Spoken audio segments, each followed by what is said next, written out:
Assalamualaikum warahmatullahi wabarakatuh. Apa kabar adik-adik semuanya? Adik-adik yang ada di SMA, adik-adik yang ada di madrasah, serta adik-adik yang ada di SMK. Semuanya dalam keadaan sehat kan? Nah, di sini kita akan lanjutkan pembahasan yang kemarin. Kita sudah sampai pada kinematika gerak. Ya, jadi bergerak itu merupakan salah satu ciri khas dari makhluk hidup.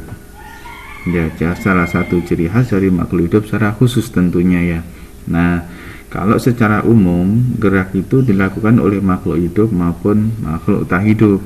Itu kalau secara umum.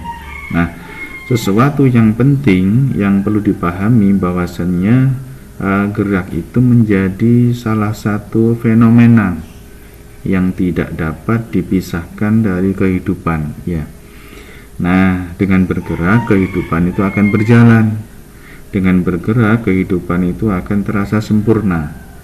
Nah, dengan bergerak maka seluruh kehidupan itu akan mengalami perubahan. Nah, gitu. Bagaimana sekarang dengan gerak kalau ditinjau dari segi fisika?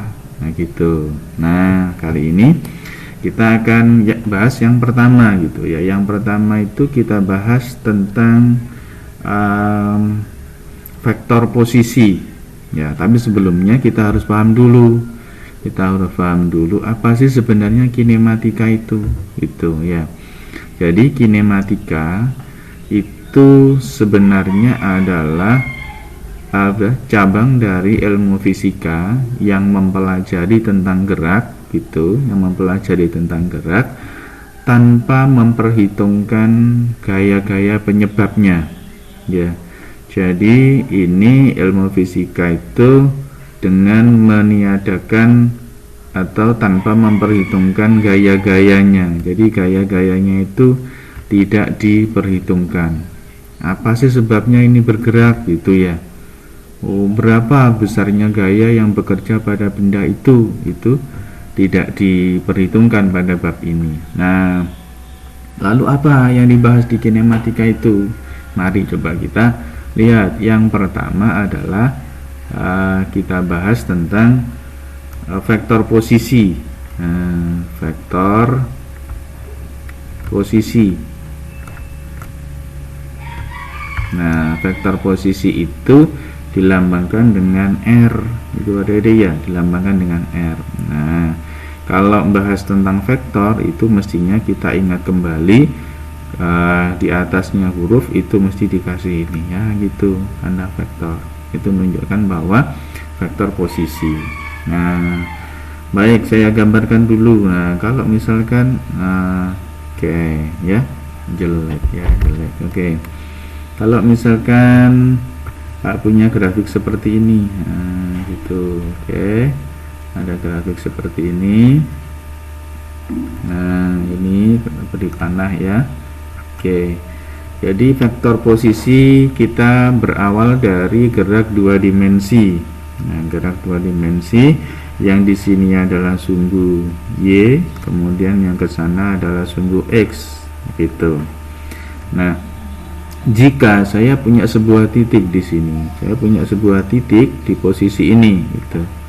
Nah, tentunya nanti jika kita tinjau arah sumbu koordinat ya, posisinya sebuah benda ini dari sumbu koordinat ini tentunya akan mempunyai koordinat X, Y. Nah, gitu. Punya koordinat X, Y. Nah, misalkan titik ini kita beri nama titik A gitu. Nah, maka di sini kita bisa tuliskan bahwa posisi dari titik A itu ya, posisi dari titik A nantinya akan bisa kita tuliskan sebagai R ya, RX I. Nah, gitu. Ini adalah posisi benda atau titik pada arah sumbu X, kemudian apa ini I gitu. Ini adalah vektor satuan yang menyatakan dianya bekerja pada sumbu X. Ini I. Nah, sehingga berapa satuan ke arah sumbu X.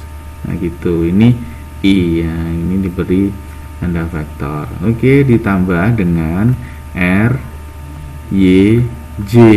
Nah gitu. Loh, kenapa J? Ini adalah vektor satuan arah sumbu Y, dinyatakan dengan J gitu.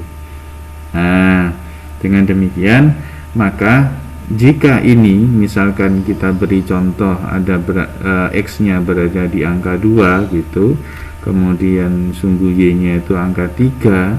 Nah, dengan demikian ini bisa kita tuliskan bahwa posisi titik A itu berada pada 2I. Nah gitu, 2I ditambah 3J. Nah gitu, artinya titik A itu berada pada 2 satuan, ini 2 satuan arah sumbu X dan 3 satuan arah sumbu J. Nah seperti itu. Ini adalah posisi dari titik ya, ditinjau dari vektornya gitu, komponen-komponen vektornya. Nah sedangkan besarnya, nah jadi besarnya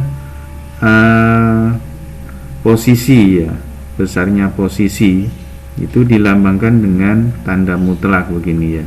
Oke, besarnya itu dapat dituliskan sama dengan akar kayak gini, buka kurung, posisi X ya, ini adalah vektor satuannya I dikuadratkan ditambah R, Y, J dikuadratkan gitu.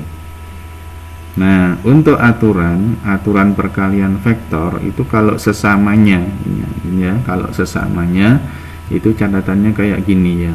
Jadi kalau kita ambil di sana bahwa I kita dotkan dengan I gitu, ini kan sama dengan I kuadrat. Nah itu sama dengan 1. Nah gitu. J, oke, ini vektor I kita dotkan dengan vektor I. Nah, vektor J kita dotkan dengan vektor J, itu juga sama dengan J. Nah, J kuadrat. Nah gitu, ini juga sama dengan 1. Nah sehingga yang sini pada akhirnya kita dapatkan bahwa besarnya posisi di titik A ini dapat kita tuliskan sama dengan akar ya, akar berapa?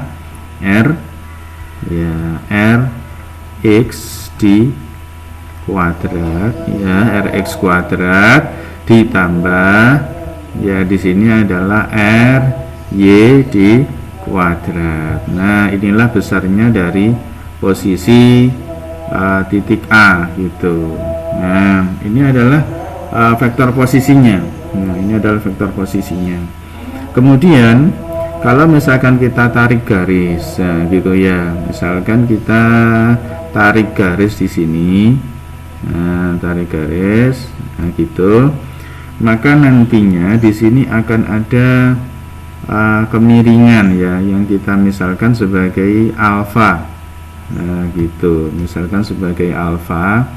Nah maka di sini kita bisa mencari arahnya ya, arah titik A itu ya, arah titik A terhadap sumbu X seperti ini. Nah kita bisa nyari ya, kita bisa nyari untuk arahnya dengan rumusan tangen alfa. Nah gitu, tangen alfa sama dengan, nah tangen itu apa ya, sisi depan dibagi sisi datar ya, Y per ya, ini Y per X ya. Jadi kalau ini apa namanya, perpindahan pada arah sumbu Y, berarti kita misalkan sebagai RY, nah gitu ya, RY kita bagi dengan RX. Nah gitu, ini adalah tangen alfanya gitu. Nah sehingga nantinya kalau misalkan ditanya sudutnya alfanya berapa ya, sama dengan investnya gitu, invest tangen ya. Jadi tangen pangkat min 1 dari R Y, nah kita bagi dengan Rx. Nah itu posisinya, cara menyatakan suatu titik dengan menggunakan vektor ya, cara menyatakan suatu titik dengan menggunakan vektor. Nah gitu. Nah berikutnya yang kedua, kalau ini ada posisi di fisika itu selalu bergandengan gitu ya, ada posisi, ada kecepatan. Kita tahu di sebelumnya kita bahas gerak melingkar itu ya, ada posisi, kemudian setelah posisi diturunkan jadi kecepatan. Sama juga dengan ini gitu. Kalau yang kedua, nah sekarang yang kedua, oke, garis gini ya. Yang kedua, oke. Nah yang kedua ini adalah vektor kecepatan ya, vektor kecepatan, vektor kecepatan atau V. Nah ini diberi vektor gitu. Nah sama dengan tadi, ini vektor kecepatan nanti pun juga akan kita bisa tuliskan dengan menggunakan vektor itu ya. Nah V itu ya, jadi vektor kecepatannya sama dengan Vx ya, Vxi gitu ditambah dengan Vyj. Berarti ini adalah vektor kecepatan pada arah sumbu X, ini adalah vektor kecepatan pada arah sumbu Y gitu. Nah besarnya kecepatan juga bisa dituliskan sama dengan akar seperti tadi ya, Vx kuadrat ditambah dengan Vy kuadrat gitu ya. Kemudian ya sama arahnya ya, tentunya ya, arah dari kecepatan itu dengan menggunakan tangan alfa sama dengan apa? Kecepatan pada arah sumbu Y dibagi dengan kecepatan pada arah sumbu X. Nah gitu, ini tangannya ya, jadi kita juga dapatkan ini. Nah gitu ya. Nah ini untuk vektor kecepatannya. Nah berikutnya setelah kita bahas kecepatan, itu mesti ada juga yang kita namakan sebagai vektor ya, vektor percepatan. Nah ini vektor percepatan. Nah yang dilambangkan dengan A gitu, A diberi vektor, nah, gitu, vektor percepatan. Nah mirip-mirip dengan yang atas, berarti vektor percepatannya sama dengan percepatan pada arah sumbu X, ini adalah vektor satuannya AXI gitu jadinya ya, ditambah dengan AYJ gitu. Sedangkan besarnya sama seperti tadi, besarnya percepatan sama dengan akar, akar AX kita kuadratkan ditambah dengan AY di kuadrat itu. Arahnya juga sama, tangen alfa sama dengan AY dibagi dengan AX. Nah seperti itu. Nah jadi tiga hal ini ya, tiga, ada posisi, ada kecepatan, dan ada percepatan ya, dan ada dasar untuk pemahaman kita yang nantinya kita akan bahas lebih dalam ya di bagian berikutnya gitu.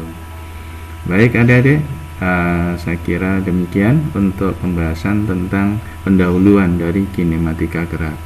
Selamat belajar bersama TSC, tetap semangat. Assalamualaikum warahmatullahi wabarakatuh.